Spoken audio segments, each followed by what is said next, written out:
Finally, let's talk about Hunter Biden, Joe Biden. The president has been hitting the Bidens hard for the revelations, alleged revelations in the Hunter Biden emails. Here's an example.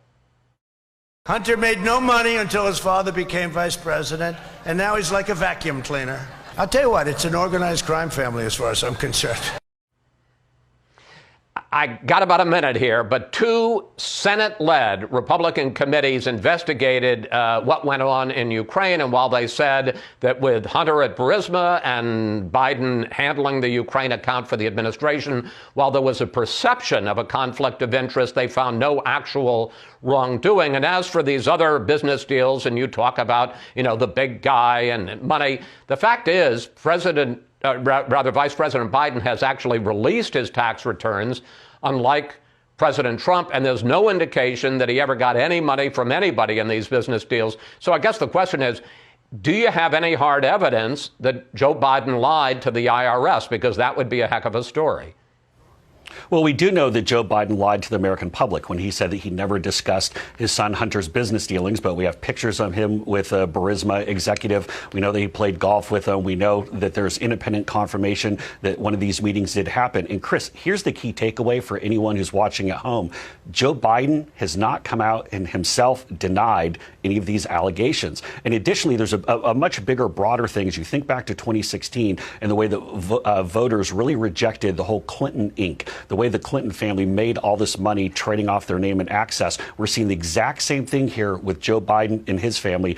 Both of his brothers are lobbyists. His son is obviously doing a lot of foreign work, maybe hasn't registered for all these things. So I think that's going to be an issue. But voters hate it when people make a bunch of money trading off of their family name. And I think that we're going to hear a lot more about this on Thursday at the debate. Here's Chris Wallace putting on full display just how absurd the Trump campaign's latest excuse for an October surprise is. Now, Republicans, desperate for anything to prop up the sinking ship that is the Trump campaign, are still stuck on this idea that Hunter Biden committed wrongdoing, and that's what's going to take Joe Biden down. If there ever was a more desperate strategy, I've yet to see it. The simple fact is that a Republican-led Senate investigation found zero evidence of wrongdoing by Joe Biden or his son Hunter. Not only did the Senate Homeland Security and Finance Committees release an 87-page report stating that there was no evidence that Joe Biden or his son Hunter had manipulated U.S. policy toward Ukraine for their own personal benefit, but investigators heard witness testimony actually rebutting those charges, meaning this investigation only solidified proof against the Republicans. And that comes despite the fact that the Homeland Security Committee chairman, Republican Senator Ron Johnson, has become a weekly fixture on Fox News, where he was promising that the findings would sink Biden's candidacy. Instead, the findings served as proof that the allegations were echoes of a Russian disinformation campaign. And by the way, that's the same Ron Johnson who then went on to push this conspiracy theory on national television. And there is further analysis of the subpoena's handwriting, and it suggests that the subpoena was served by an FBI agent his name is Joshua Wilson, and over the last 5 years, he has been working on child pornography issues. Connect the dots. If an FBI agent is working on child pornography issues for 5 years, why is he subpoenaing the laptop of Hunter Biden? Is there a connection here? Should this suggest that there's a child pornography issue here on that laptop? Well, I think you just made the connection. Again, this is what the FBI, I think, has to come clean about. This isn't a standard investigation where, if the FBI doesn't indict somebody, that everything remains confidential. This is something that, as we were talking about, relates to national security. And if there's criminal activity involved that could be tied to Hunter Biden or his business associates, or even possibly tied back to other members of the Biden family, and as some of these emails indicate that Joe Biden was fully aware of this. He was taking his 10% cut or requiring 50% from his family member's salary. This needs to be known before Americans go to the polls. Our report uncovered so many troubling connections, so many things that need to be investigated that I really think we're just scratching the surface. And yes, I've heard all kinds of things that I think will probably be revealed over the next few days. There's a treasure trove of emails and video and pictures in not only the purported computer of Hunter Biden, but now we've got the co-conspirator, Bevan Cooney, that also starting to reveal information. I guess we're probably going to just find more information every day over the next couple of weeks. Because there is no floor when it comes to Republicans trying desperately to find something, anything, that they can use to take down Joe Biden. And if all this Ukraine stuff sounds familiar, this idea that Joe Biden had corruptly pushed for the ouster of Ukraine's top prosecutor who'd been investigating Burisma as a favor to his son, that's because this is the very issue that Trump got himself impeached over. The whole basis for his impeachment was asking the Ukrainian president to look into that very charge in exchange for the release of badly needed military assistance.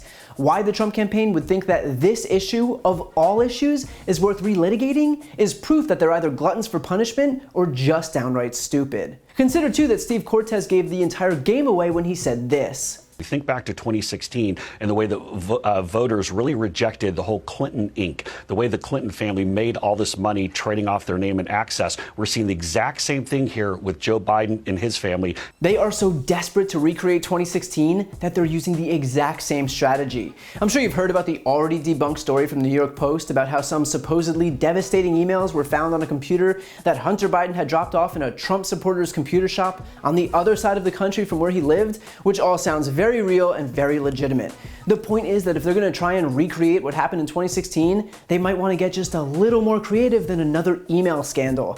And they might want to take a hint that literally no one in this country is buying it. Finally, one last point, and that is this claim that the Biden family is an organized crime family.